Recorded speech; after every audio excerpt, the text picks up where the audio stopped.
President. With your indulgence. Yes, please.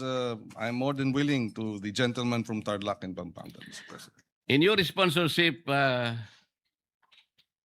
President, you said that the proposed resolution is in defense of our officials when they speak on behalf of our nation. That is correct. Yes, Mr. President. Is the Honorable Senator aware that the Philippine government has a minimum 5 officials who speak on matters relating to the West Philippine Sea? I believe so. You have the DFA, you have the DND, you have, in fact, the more, for me, if you ask me, this is the indicator of a vibrant democracy, Mr. President. But yes, there are about 5, maybe more. Even senators and congressmen are likewise speaking on the matter. To be more accurate, Mr. President, Commodore Tariela is the spokesperson of PCG. Assistant Director General Cornelio Valencia Jr., National Security Council. Rear Admiral Joy Vincent Trinidad, Army. Retired Vice Admiral Alexander Lopez, NMC. Consul General Angelica Escalona, DFA. And Nazario Briguera Bifar. They all speak to the public about the West Philippine Sea. Pero, Mr. President, bukod po kay Commodore Tariela, sila po ba ay nagpupunta sa mga eskwelahan at nagdi-discuss at sinasabi na bully ang presidente ng China? Ito lang ang punto eh. Meron pang kalakip na mga caricatures portraying their leader in a very negative and I would say embarrassing presentation. Well, Mr. President,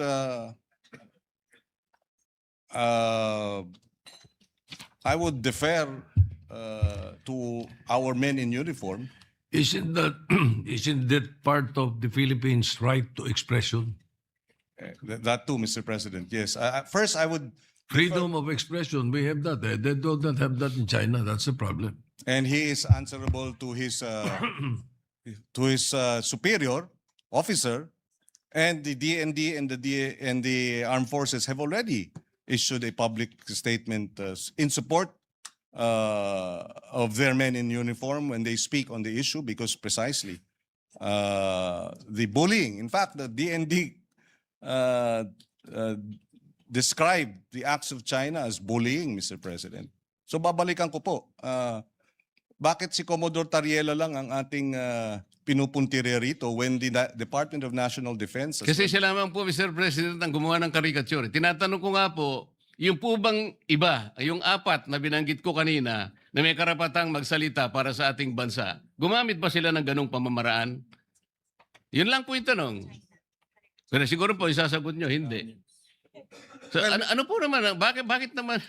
Mr. President, pati ang embassy ng China naglalabas ng caricature din eh, ng ating mga opisyal. Ang China News. Ayan, si China News, Mr. President, talagang ganun po yun eh. Iba po yung lampun, iba po yung caricature na nilitaw po ng mga editorials. Kagaya po sa ating bansa, kung ano-anong caricature, kung ano-ano, para lamang i-dramatize po yung kanilang gustong puntahan. Pero ang pinag-uusapan dito, si Commodore Tariela lang ang gumamit ng caricatures bilang spokesperson ng Philippine Coast Guard. Mr. President, alam naman natin yung China News hawak ng Communist Party of China. Sino po bang may hawak ng ating mga news sa Pilipinas? Wala namang lalabas na hindi aprobado o merong go signal ng Communist Party of China. Iba ang sitwasyon sa kanila, hindi tayo'y demokrasya. At ang punto natin, Mr. President, totoo, wala dun sa 5, pero ang ahensya mismo, ang DND na mismo at ang Armed Forces of the Philippines ang nagsabing they support the statements of their men in uniform. In fact, uulitin ko kasi nabanggit ko na kanina. Ulitin natin, no? Sabi nila,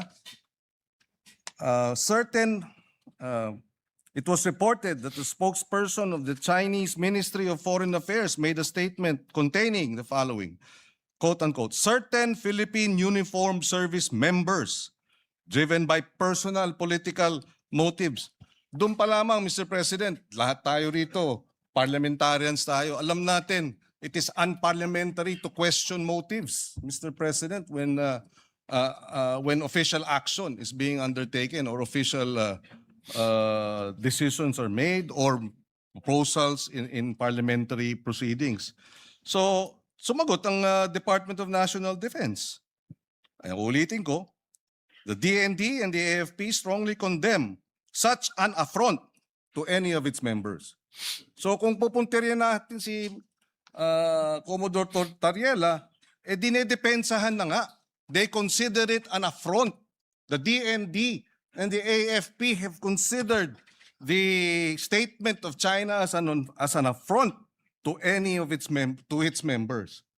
Tapos tayo sasabihin natin, teka muna, hindi dapat.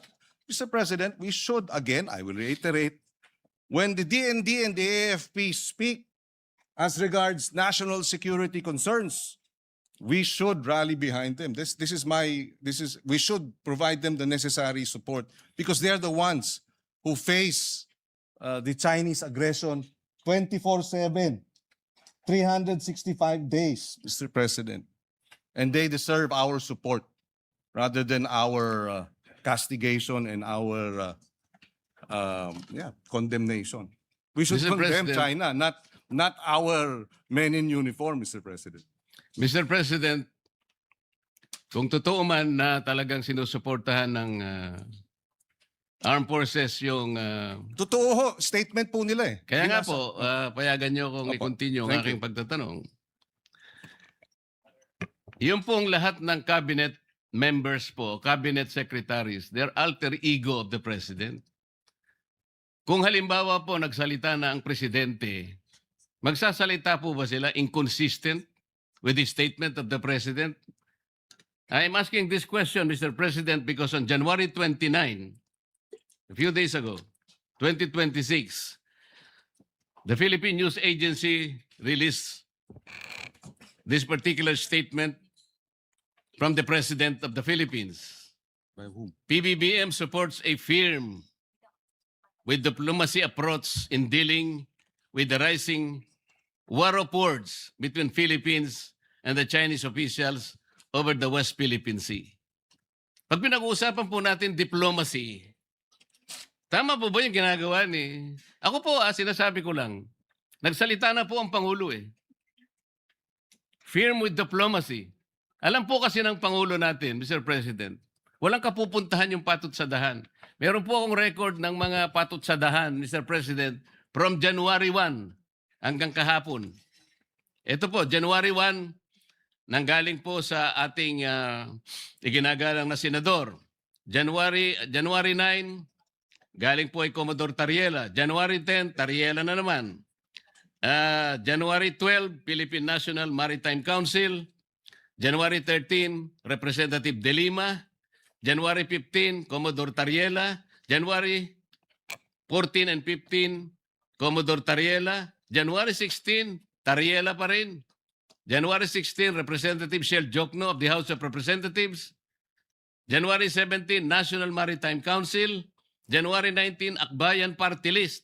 January 20, Senator Ontiveros posting on her FB. January 22, Tariela na naman. January 23, again, Senator Ontiveros and Strat-Based Institute. January 23 again, nasama po kayo, Senator Kiko. January 24, Tariela na naman. Napakarami po, tatlo yung kay Tariela on January 24. January 25, Senator Erwin Tulfo. January 26, si Tariela na naman po. January 27, si Tariela na naman po. Sa tuwing ganito ang ginagawa natin, sagot ng sagot po ang Chinese Embassy. So wala na pong katapusan na pag-iringan at pasaringan na po ito, Mr. President. Ito po bang ito po bang tagal ng pagpapatutsadahan na to, Mr. President?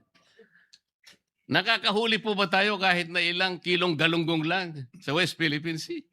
Bumababa po ba ang presyo ng bilihin ng dahil sa patutsadahan na ito? Ito po ba'y makakatulong sa atin? Kagaya po ng pinost ko kanina, yung po bang nasusunog na gusali? Para mapatay mo yon, sasabuyan mo ba ng gasolina? O bobombahin mo ng tubig na malamig, Mr. President? Ito lamang po ang pinakapunto rito eh. Mr. President, wala po akong ginagawa para depensahan ang China.